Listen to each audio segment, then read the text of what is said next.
Morning sa ating mga kalapatids. So another training naman tayo ng ating mga warriors. So binitawan siya ng 8 AM sa Bakungan area, Puerto Princesa. So shout out kay King Lof. Follow nyo yung page niya. So ngayon bali nag-aantay pa rin tayo ng ating mga warriors para malaman natin kung sinong makakauwi. Sana makauwi pa sila lahat. Tara, samahan niyo ako magantay. Nakabidyo na yan. Ito, kumpleto ito pa ya, walo ha. Oh, mabili na kayo. Tutulis na sa'yo, Pai. Mark. Mark. Labas. Zoom. Dito lang. Oh my God.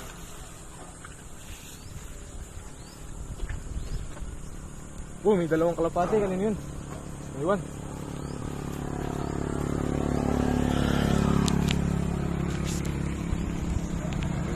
Nawala na.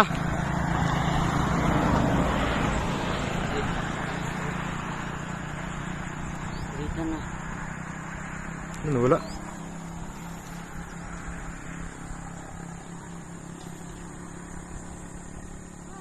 Grabe ka bilis mawala. Welcome back mga kalapatids, no. So sa nakakalungkot na pangyayari dahil yung mga warriors natin hindi pa nakauwi. Ano na, mga 3 PM na ngayon, wala pa rin nakakauwi kahit isa. So pupunta tayo kay Jan para titignan din natin kung may nakauwi sa ibon niya. Kung wala, goodbye din. So ito yung mga ibon ko na lang natira, naiwan, ilang piraso na lang din. So nagkakanda ubusan yung iba mga breeder ko doon. So tara, pupunta natin kay Jan. So mga kalapatids, dito na tayo sa bahay ni Jan. So wala rin daw nakauwi sa kanya kahit isa.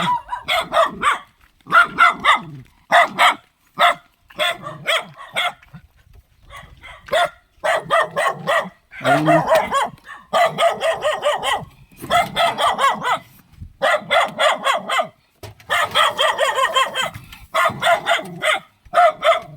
Ang linis din ng kanyang loop. Kahit isa walang nakauwi.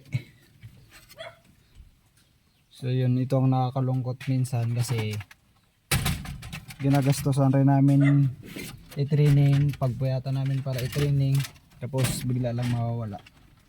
So nakakalungkot naman, pero tayo magagawa. Malalaman natin bukas kung may makakauwi or wala.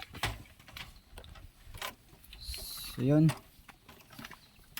follow nyo na lang yung page ko para sa may mga bagong video tayo, para lagi kayong update. Thank you.